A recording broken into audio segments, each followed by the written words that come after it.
There we go.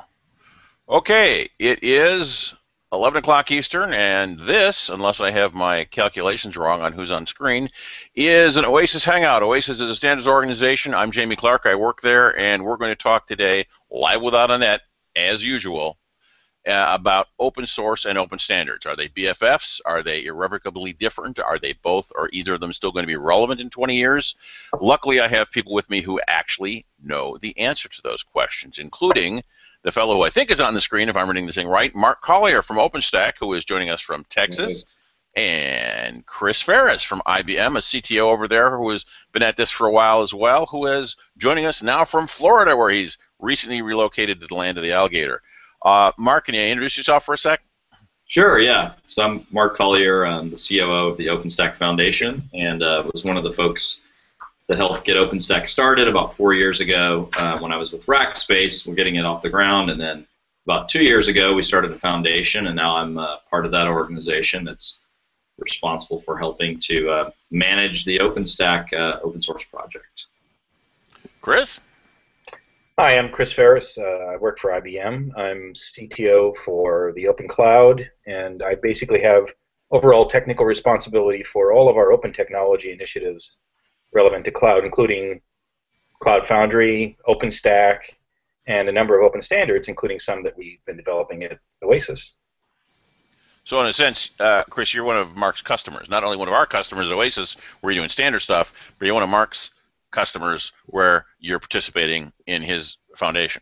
Very, very much, yeah. We've been working very closely with Mark and others on getting the foundation stood up and helping it move along and making a lot of contributions from an open source perspective as well.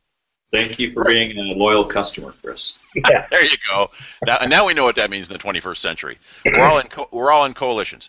So let me lay something out. Arguably, when people say I want open source, the promise they're looking for, the virtues include that it's readily available, that they've got code they can use and pick up, and that it's adaptable and forkable. So it's right there, right now for them, can be used now, and God willing, can be used later in any situation. Arguably, when they come to open standards and you see some of these RFP that says you must use a standard, what they're really looking for is stable interfaces, something that they can build to and it's going to stay there and they don't have to fiddle with it every 20 minutes, and avoiding proprietary lock-in, which is a big thing for a lot of buyers. So there's a bunch of good goals. Can we have them all? Chris, you're stuck in the middle. What do you think? Yeah, so, and you know, Jamie, you know this very well. We were just talking about this. I mean, I've been developing open standards for the better part of 15 plus years, and as well as working on open source. And I think what we've come, at least what I've come to believe, is that there can be synergy between the two. And I think that and again, open source is a very broad term. It means a lot of things to a lot of different people. But when we get together in organizations like the OpenStack Foundation or like Cloud Foundry Foundation or the Linux Foundation, where we're working on a project that is open to all comers, right? We're doing a lot of the same things we do in the context of developing open standards. It's just that the way that we go about doing it is slightly different. In open standards, we're writing specifications that are subsequently published and ratified and so forth. In open source, we're collaborating on development of APIs and the implementations thereof that can be used for similar purposes. The difference is that we don't necessarily publish a specification out of the open source. But I think in general the objective is the same. We want to drive interoperability and portability through the use of, and I'll use a lowercase s here, standards. And so I think when we look at something like OpenStack or Cloud Foundry or Docker, what have you, our objective is to create essentially a de facto standard that could, at some point in time, potentially be formally standardized when the things mature and stabilize to the point where it seems to make sense. Okay, Mark, can we have it all? Yeah, well, I would say that when we started OpenStack a little over 4 years ago, that we were very focused on the technology that could solve user problems. So, an open set of technologies that were freely available that people could implement in public cloud setting, private cloud setting, And part of the reason we did it was because of this belief that in the long run, if the same software is running in all these different places, it'll be compatible, be interoperable, which is, in a sense, kind of like that lowercase s standard that Chris was talking about was, the idea that the market's going to grow faster, it's going to be better for end users, all the reasons why typically people are interested in standards, as you talked about, but you have to always kind of put in context of the market and the maturity of the market. So we know that the cloud computing market is in the billions of dollars now, but the overall global IT market's $1 trillion, right? So it's still relatively new in the whole landscape of how transformative cloud computing is. And so in that early phase, it's absolutely essential that you have code. Code talks, you have people using it, and we've really seen a big shift in the last couple of years from the early prototyping days of OpenStack to the largest banks in the world running it, the largest retailers in the world running it. And what happens when they run it is they tell us what they like and what they don't like and how it could be better. And then we improve it, and we have a new version every 6 months. So it's very dynamic. It's a time to hone in on what is really needed. But until you really get a little further down that curve, I think it's premature to kind of say, well, we figured it all out. This is locked down, because we don't know all the answers yet. And so one leads to the other. We can have it all, but it's not sort of like a zero-sum game either, because there's, one of the beauties of open source is it gets used in so many ways that you would have never imagined. I mean, we started OpenStack. We had no idea people were going to use it, telcos are now looking at it for this thing called NFV, which is, another acronym, because we didn't have enough acronyms, right? So then they're basically trying to virtualize every function inside of how a telco operates, which is really not a traditional cloud. Not to get down that tangent, but the point is, it's used in so many different ways. Some of them will lend themselves towards bringing about standardization, as Chris said, and some may not, but it's really a really critical component or precursor to what can lead to standards, and that's where I see them kind of connecting. No, and Mark, I completely agree with that, and I think your point about sort of taking time and you sort of working through the early versions and finding out what works and what doesn't work, and settling in on something that can and is indeed stable. I think that's exactly where we are. And Jamie, and the point about people using things in ways that you weren't expecting, Jamie, we collaborated on a lot of the early XML stuff, right? And then people started using XML for things that we never conceived of when we started down that path, because originally it was for document markup, right? And then all of a sudden it's used for configuration files and various other things, and developers are interacting with it directly, and what they find was, well, it's kind of clumsy, if you're having to edit it by hand, right? So, again, I think that standards are great, but we go through the process of developing them, and it can take 2 or 3 years to develop a standard, because just as Mark is describing, we go through the process of iteratively going through documents and refining things. But in the interim of that 2 to 3 years, we don't have products that people can use directly. Sometimes you produce working drafts, and people can go off and do that. But working with code, I think, is proven to be something that's far more transformative, because you actually get people actually using it immediately and giving you direct feedback, and you're able to sort of iterate through. And I think people are comfortable with using open source, and not everybody, but I think many are comfortable with using open source early days, knowing that it's going to change, and they're starting to adopt more agile kind of development methodologies that are able to sort of accommodate the fact that this is going to change. Every 6 months we're going to get slightly different APIs, and we'll have to adapt. And you work that into your offerings, planning and so forth, to the point where again, we are driving towards something that is continually getting better and more stable at the same time, to the point where, as Mark indicated, you get large banks starting to use something, and they're very conservative about the technology that they use.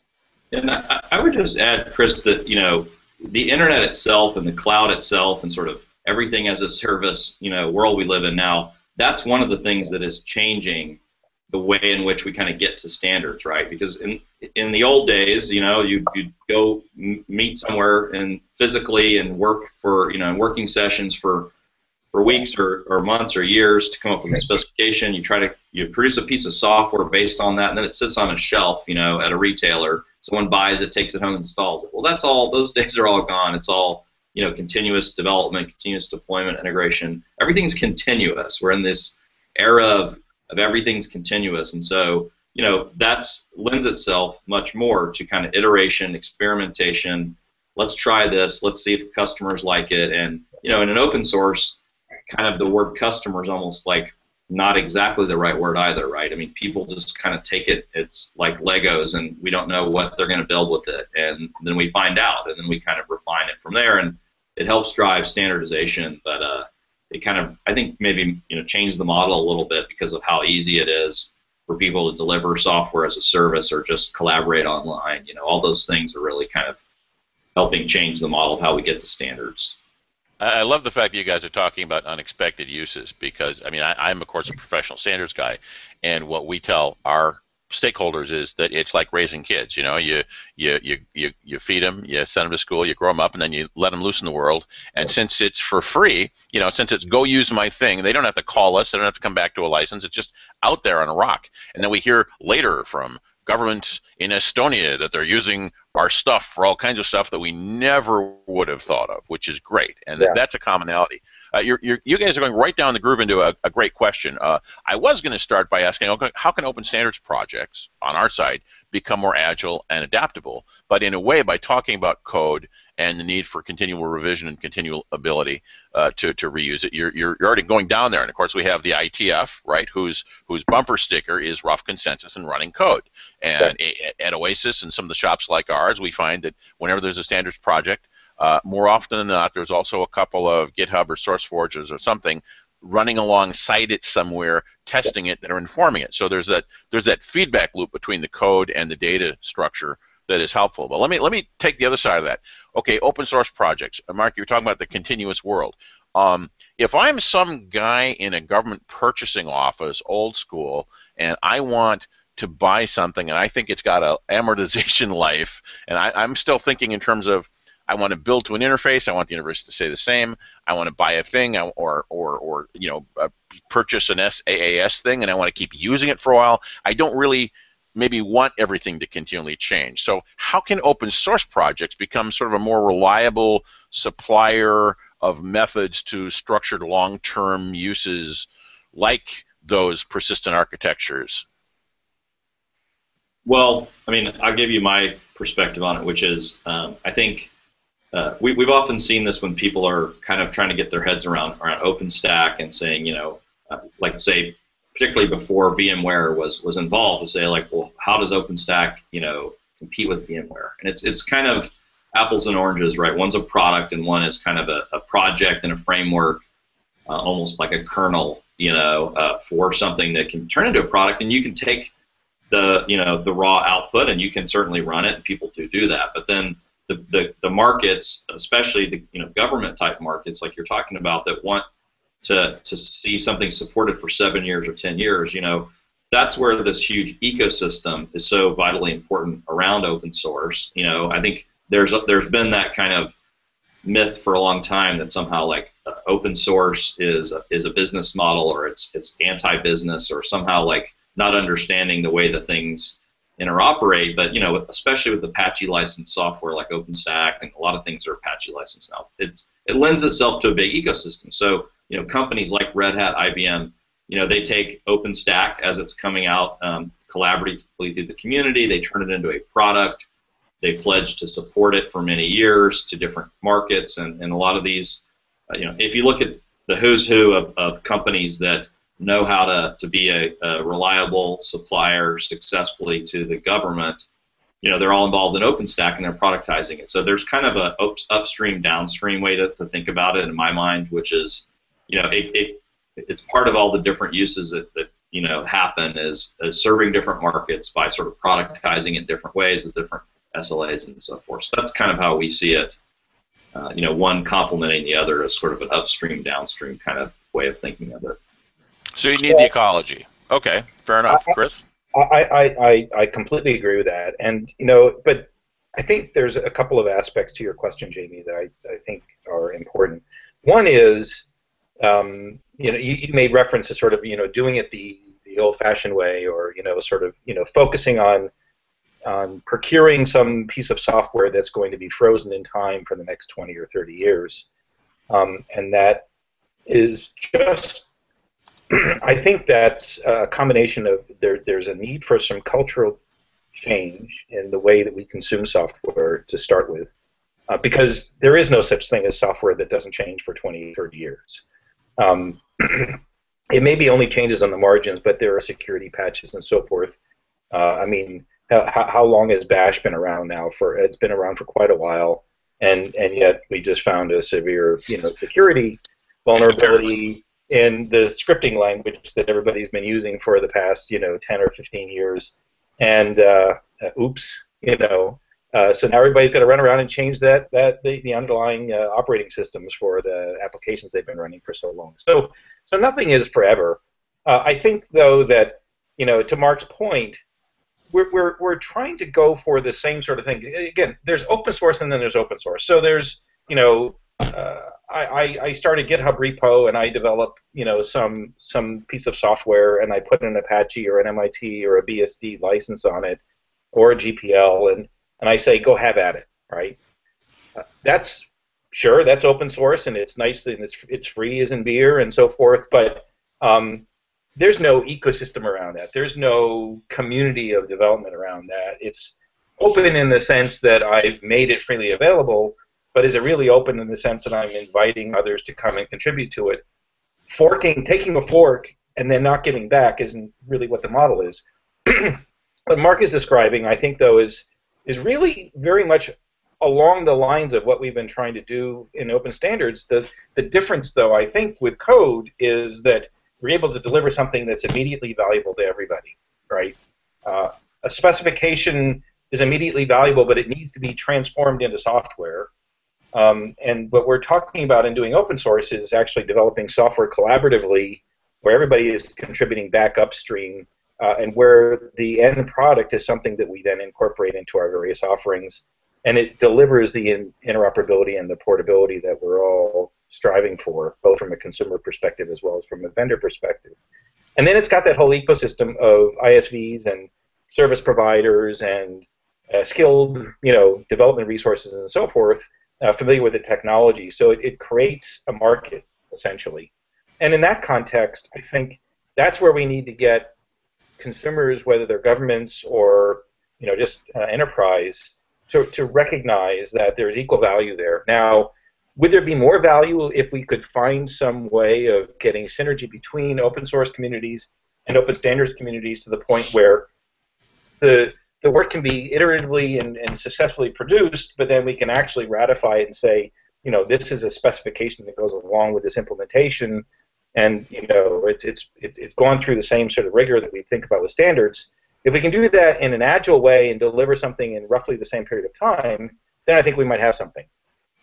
Unfortunately, I don't think we have it just yet. I think there's some. I mean, you're a lawyer, so I think you know this. There are some legal challenges with how you make that sort of work, but and how do you get that division of labor. But I think it's something that we collectively need to figure out and explore, because open source isn't going to go away.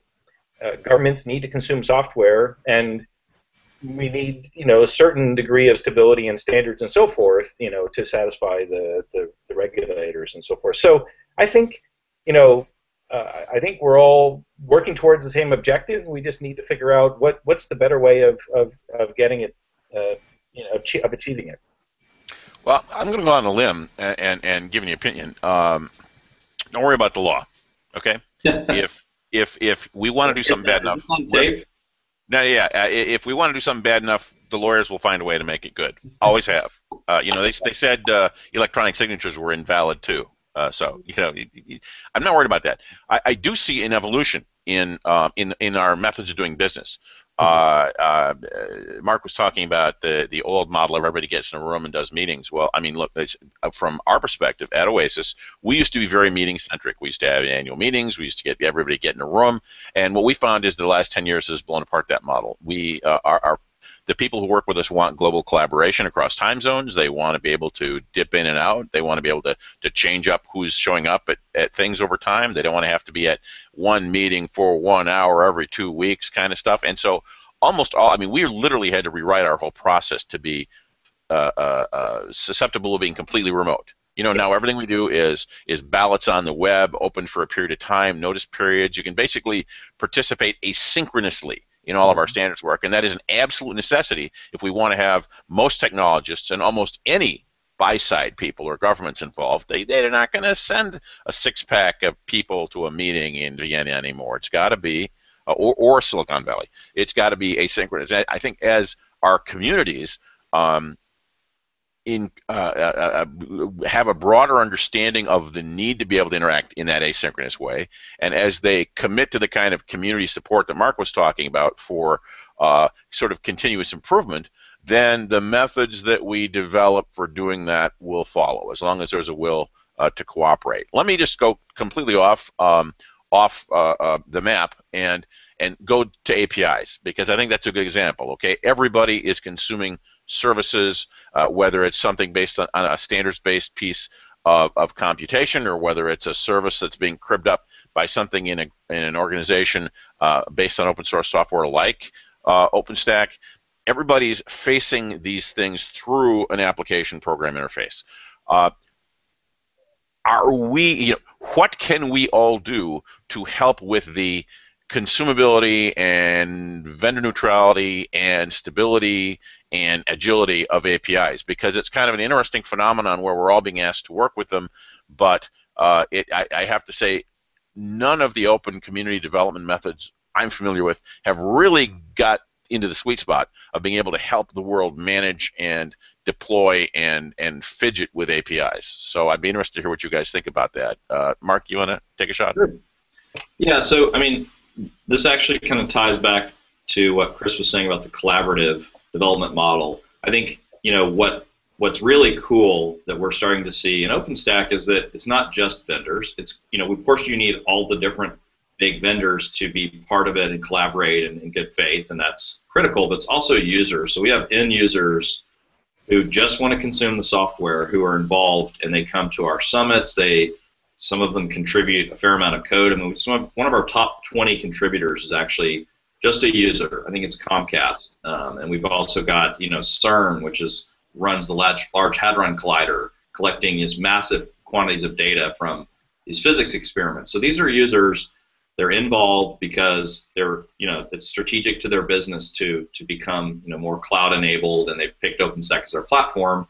And they want to control their own destiny, and they can, because we have an open development model that also has open design, and we have this concept of the four open. So there's different ways along the process when you can be involved, no matter who you are and what company you are, even if you're just a user. So I think that translates into your question about APIs, which is to say, these are the people who actually are impacted if every implementation of a particular piece of software is 1% different. There's some snowflakes out there, or these little differences around the margin that maybe we wouldn't notice, but in the wild, the actual people that bear the brunt of those variations, they need a seat at the table, because they will certainly tell us, okay, it's a real pain to interoperate with these 10 different implementations of the same software, the same API, and they're sort of the really most important stakeholders that I think sometimes get forgotten a little bit. And what we're trying to do, and I think you're right, we haven't, the overall open source API development, we haven't cracked the code on this yet. It's not a solved problem. But what we're trying to do from the OpenStack Foundation is we're really making an effort to get our users engaged. We have a user survey that we're running continuously, but every 6 months we really kind of get our biggest users in. We have operators meetups now for all the people who operate or are consumers of OpenStack clouds to get together and say, okay, what decisions are you making? Are these things really compatible? We've just hired an interop engineer to be our most recent hire at the OpenStack Foundation. So, and that's as much about like talking to the users as it is to the developers or the vendors to just make sure that they're helping us, as kind of our true north, which is a big part of that is the API and how it's implemented and how it's sort of consistently used, so that we give people the experience they expect, which is not always the case if we don't keep a good eye on it. Okay, so users are our avatar for UX and stability and usability. We got to get them in there. And Chris, of course, we have in cloud at least. We have ODCA, we have CSCC, we have a couple of buy-side organizations where big cloud users are actually starting to get together and issue requirements and try and speak to the sell side. Yeah, that's very true. And I think the voice of the user is critically important. But I actually wanted to sort of circle back because Mark sort of alluded to an aspect of this that I think is fundamentally important from an API perspective. I think the point where you need APIs is when you're going to have multiple implementations of something potentially delivering that capability. And we have that with OpenStack. OpenStack is, by definition, we're creating a set of APIs, and these are both extensible, but you can also implement them differently behind the scenes if that's your prerogative. But what we're finding is if we're going to deliver interoperability and portability, then we have to have some sort of means of testing to be sure that, in fact, the API is indeed being implemented correctly and delivering the behavior that you're expecting.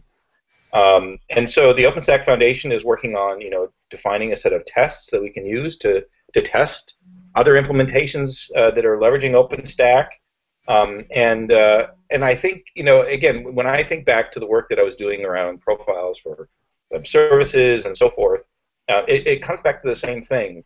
Words are nice. You can put a set of words together that try and articulate what you want, and you try and make sure that they're clear and that everybody understands what they mean and that you can go off and do an implementation from that. But I think, again, what can actually be more valuable, and there's members in the Oasis community that I think have been trying this, is if we define a set of tests where those tests define this is the behavior, right? Implement, pass these tests, you've succeeded. That complement some sort of prose that describes what you're trying to achieve. I think that and potentially with reference implementation like what we're doing with OpenStack, I think you've got a winner. I think you've got a real winner when you can define something that that precisely that you can actually write a test that can be passed or failed.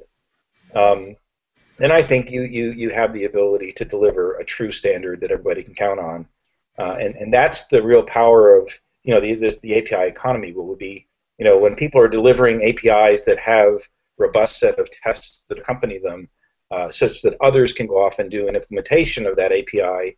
And you then again are free from vendor lock-in. You can subscribe to that API from vendor X or vendor Y or vendor Z, and you've got a set of tests and essentially a standard that defines what the behavior is supposed to be.